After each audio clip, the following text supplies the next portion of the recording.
49 दिनों से किसानों का प्रदर्शन चल रहा है। किसान 49 दिनों से बॉर्डर पर टिके हुए हैं। किसानों की मांग है कि बिल को वापस लिया जाए। जब तक बिल वापस नहीं लिया जाएगा तब तक किसान बॉर्डर पर टिके रहेंगे और घर वापस नहीं जाएंगे। फिलहाल सुप्रीम कोर्ट का आदेश तो आया है, लेकिन किसान कोर्ट के आदेश का सम्मान तो करते हैं, लेकिन फैसले से संतुष्ट नहीं है।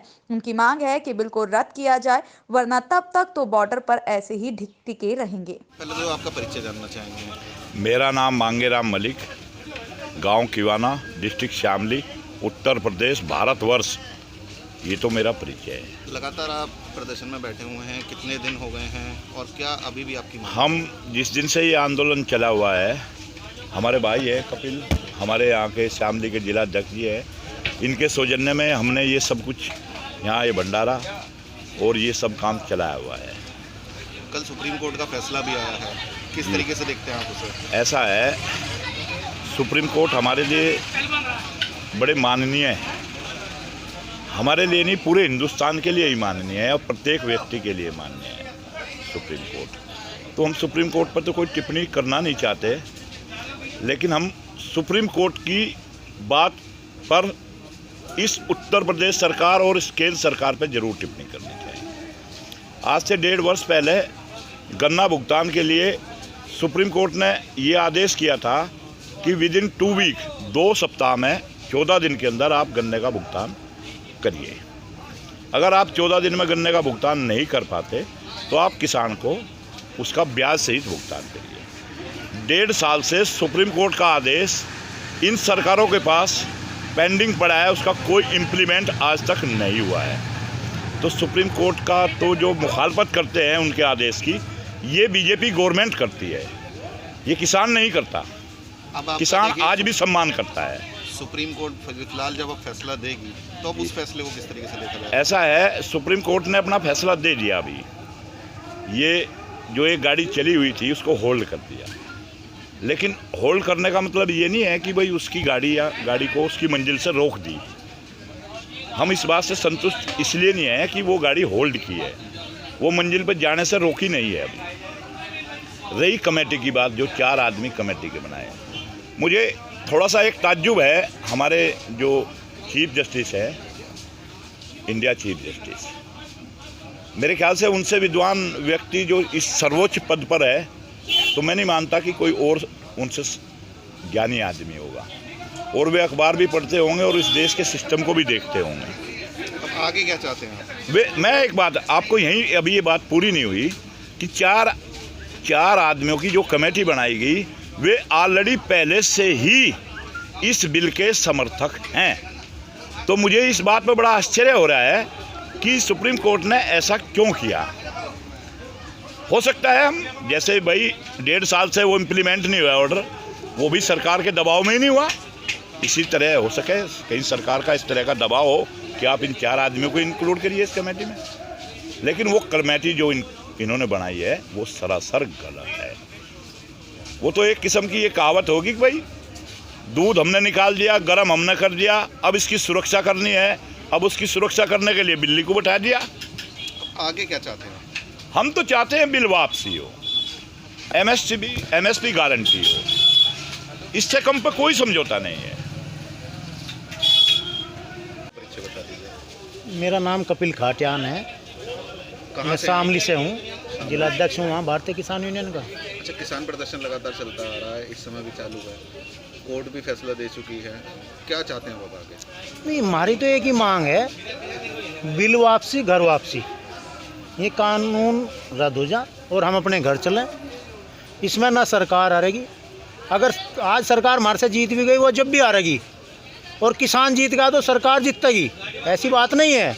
ये अंदाता है देश का, जो है देश का नहीं, विश्व में भी जो है यहाँ से अनाज पैदा करके भेजता है। और जब इसकी सरकार नहीं सोचेगी तो ये क्या करेगा? सड़कों पर लड़ाई लड़ते रहेंगे। अच्छा, मौजूदा स्थिति आप क्या देखते हैं और आगे क्या चाहते हैं? नहीं, मौजूदा स्थिति बहुत ख़राब है। ये एक लड़ाई किसान की नहीं है, ये मजदूर की भी है, छोटे व्यापारी की भी है, मिडिल क्लास की भी है, सर्विसमैन की भी है, सबकी है। क्योंकि जो इन्होंने भंडारण क्षमता लिमिट वह ख़त्म करी, वो बहुत गलत है। इससे कालाबाजारी बढ़ेगी, देश में महंगाई बढ़ेगी और कारपोरेट घरानों के हवाले जो हमारे देश का एग्रो बिजनेस है, ये सब उन पर चल जाएगा और किसान का और सरकार का इसमें कोई दखल नहीं रहने का। ये जो कानून है ये किसान को या देश की जनता को नहीं प्रोटेक्शन दे रहे, यानी उनकी कोई रक्षण। आप ये कहना चाह रहे हैं कि ये कानून है, इस कानून से जो बिल है इससे किसान गुलाम हो जाएगा? नहीं, किसान नहीं, पूरा देश गुलाम हो जाएगा। भाई आप ये बात बताओ, आलू तो आपने भी खरीदा होगा, 50 रुपये किलो खरीदा, अब क्यों वो 5 रुपये किलो हो रहा? कहीं ना कहीं काला बाजारी हुई, 6 महीने में ही उसकी 10 गुना कीमत बढ़ गई। और आगे आपने भंडारण पर लिमिट खत्म कर दी। सरकार देश की जनता के विषय में क्यों नहीं सोचती? अच्छा, स्टोर्स में रखते हैं जो ये स्टोरेज के लिए, स्टोरेज के लिए उससे क्या फ़ायदा होता है?